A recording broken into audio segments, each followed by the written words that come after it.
The break. और अब Pakistan versus India में जो कशीदगी चल रही है वो दिन ब दिन बढ़ती चली जा रही है, थमने का नाम नहीं ले रही है। और अब ये सवाल है कि किसी भी जारियत का जवाब देने के लिए भारत कौन से शहर पाकिस्तानी मिसाइलों के निशाने पर है।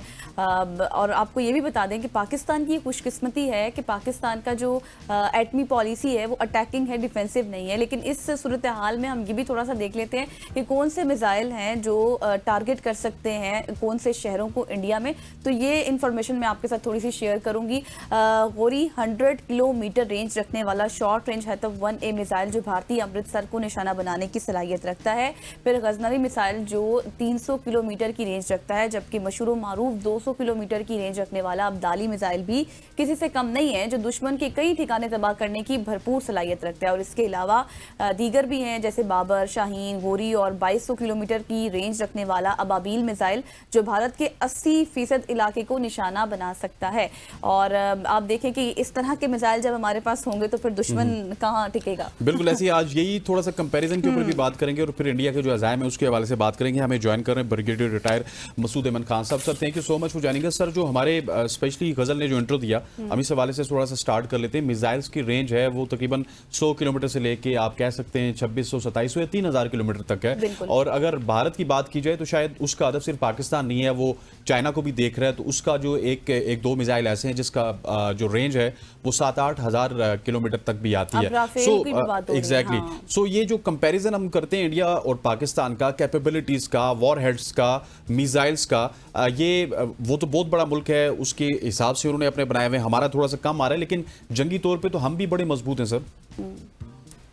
जी हाँ, बहुत शुक्रिया। देखिए, मेरे ख्याल में जब हम कंपेयर करते हैं कन्वेंशनली, और तो दुनिया मानती है और अभी इंडिया वाले इस एस्केलेशन के बाद इस बात पे इतफाक कर रहे हैं कि पाकिस्तान की जो एयर फोर्स है, मिसाल दे रहा हूँ आपको, कि वो इस इन पोजीशन की वो बहुत उनकी बड़ी सुपरियरिटी है विद इवन जो हमारे पास जहाज है, JF-17 थंडर है, ब्लॉक 3 और J-10C है जो काउंटर कर सकता है राफेल को। और अभी PL-15 जो हमें मिसाइल्स मिले हैं जो इन दोनों जहाजों में फिट होते हैं, उससे हमारे पास और ज्यादा सुपरियरिटी आ गई है। जहां तक वैसे आप मिसाइल्स की आपने जो बात की है, तो देखें कि हमारे पास कैपेबिलिटी है, हमारे पास जो conventional as well as nuclear warhead carry करने वाले जो मिसाइल्स हैं, हमारे तीनों सर्विसेज यूज कर सकते हैं। से फायर हो सकते हैं, एयर वाले भी करते हैं, ग्राउंड फोर्सेस भी कर सकते हैं और नेवी के वाले भी कर सकते हैं। हमारा सबसे जो छोटा टेक्टिकल वेपन है जो कन्वेंशनल भी हो सकता है, न्यूक्लियर वार हेड भी कैरी कर सकता है, that is Nasr. 60 to 100 kilometre का इसका रेंज है।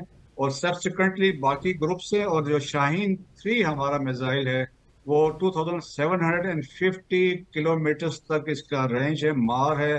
So we can strike Calcutta तक, हम वहां पे स्ट्राइक कर सकते हैं। सो उसमें भी सुपरियरिटी है हमारे, वो मानते हैं। लेकिन इंडिया के पास सिंस ये है कि इंटर कॉन्टिनेंटल बैलिस्टिक मिसाइल है जो इनका अग्नि 5 जो बनाया है, 5000 प्लस उसका रेंज है। सिंस आज जिस तरह आप लोगों ने कहा कि इनके चाइना भी टारगेट है और बाकी वो अपना एक वो हेजमोनिक या अपनी एक सुपरियरिटी शो करने का मकसद उनका है। लेकिन since we are India specific है, तो हमारे पास तो वो तमाम वेपन्स अवेलेबल है, चाहे ग्राउंड है, नेवी नेवल फोर्सेस है, एयर के है, हमारे पास we have sufficient conventional force. सही हो गया। अच्छा मसूद साहब, जिस तरह से अभी इंफॉर्मेशन आपने भी शेयर की ज़बरदस्त किस्म की, मुझे थोड़ा सा ये बताएं कि अब ये बातें हो रही हैं कि अमेरिकन डिप्लोमेट्स की बात कर रहे हैं कि एक हमला अगर इंडिया कर दे उसके जवाब में दूसरा हमला पाकिस्तान भी कर दे, उसके बाद मामला ठंडा हो जाए और विन सिचुएशन दोनों को मिल जाए। तो ये विन विन सिचुएशन दोनों के लिए कैसे हो सकती है? ये देखें, कभी हो ही नहीं सकती है। देखें, ये कोई इस तरह का कोई कंप्रोमाइज नहीं होगा कि या किसी तरीके से इसराइल ने अगर किसी के साथ किया हो तो हम ऐसा नहीं करेंगे। हमारे चीफ ऑफ आर्मी स्टाफ के जहन में बहुत क्लैरिटी है, वो इस तरह के बार्गेनिंग्स में नहीं जाएंगे। अगर पाकिस्तान की टेरिटरी की वायलेशन हुई तो उसका भरपूर, देखें कल भी उन्होंने जब टिल्ला रेंज पे गए थे तो उन्होंने वहां पे ये कहा कि इंडिया मिस एडवेंचर न करे, उसका जवाब भरपूर दिया जाएगा, फौरी दिया जाएगा, सो सेकंड थॉट नहीं होगी। So we have already selected targets, हमने कहाँ पर क्या करना है, और देखें कि हमने उसका डबल ट्रिपल जवाब देना है। अच्छा। तो इंडिया को ये मैसेज ऑलरेडी कन्वे कई दफा हो चुका है, तो इसलिए भी वन ऑफ दिस रीजंस जो है जो आप कह रहे हैं कि डिफ्यूज या डीएस्केलेशन जैसा माहौल है, वो उनको एक थ्रेट जो महसूस हो रहा है, जो रिस्पांस पाकिस्तान से जाएगा, तो वो सीरियस है। बात कोई यकीनन बातचीत कोई बैकडोर में हो सकती है, लेकिन जब इस चीजों पे कोई कंप्रोमाइज नहीं हो गया, आप कुछ करें, आपके घर में अगर चोर आ जाए, आप कहेंगे आए और आप चले जाएं, तो ये मुमकिन नहीं है। नहीं तो मुमकिन। वाज़ेह एक मैसेज है, इंटरनेशनल कम्युनिटी को भी यही बताया गया, अमेरिकन को भी और अदर कंट्रीज को भी।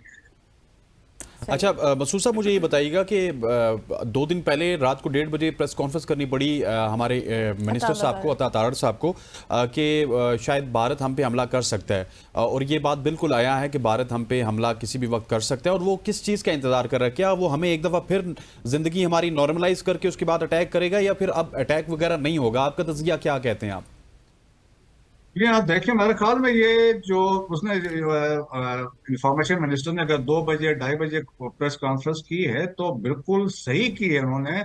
और जिन्होंने यकीनन क्रेडिबल इंफॉर्मेशन इंटेलिजेंस के बुनियाद पर उन्होंने ऐसी बात की है, वरना 2:30 बजे उठकर कोई ऐसी बात नहीं करता है, क्योंकि इंफॉर्मेशन को फीड की गई है कि ऐसा होने वाला है। सो दैट्स वाई आप कहें कि वी प्रीएम्प्टेड, हमें इंफॉर्मेशन आ गई थी।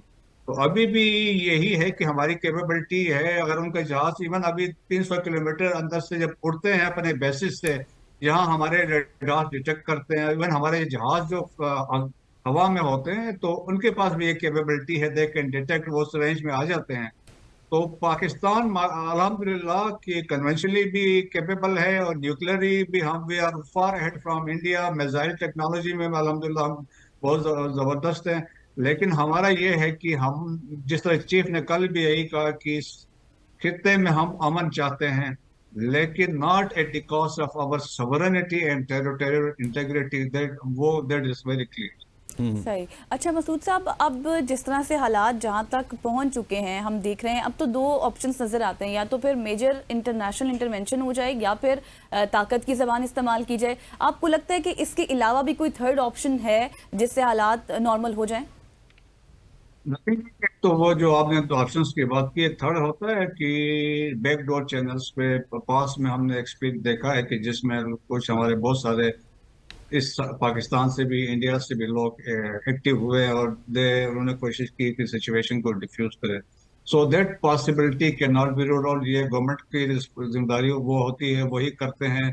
और इसमें थर्ड पार्टी दरमियान में बैठी होती है, अमेरिकन से इसमें हो सकते हैं, सऊदी से इसमें हो सकते हैं। सो वो पॉसिबिलिटी हो सकती है।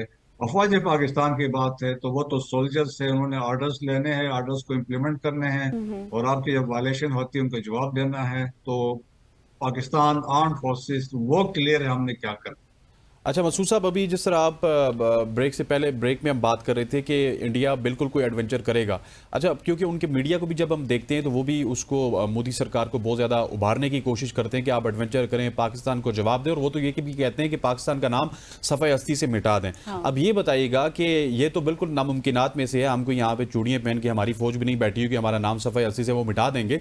लेकिन सवाल ये है कि जो वॉर आप देख रहे हैं, अपने तज्जिए के मुताबिक, अपने तजर्बे के मुताबिक हमें बताइएगा, ये महदूद पैमाने पर देख रहे हैं, या फिर जब ये वॉर स्टार्ट होगी तो ये एक बड़े पैमाने की वार होगी? हाँ।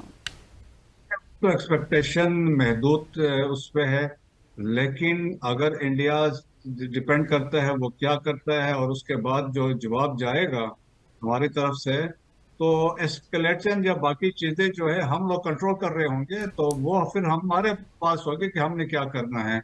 लेकिन यकीनन कोशिश होगी, ये नहीं होगी, कोशिश होगी कि फर्दर एस्केलेशन इसमें ना हो।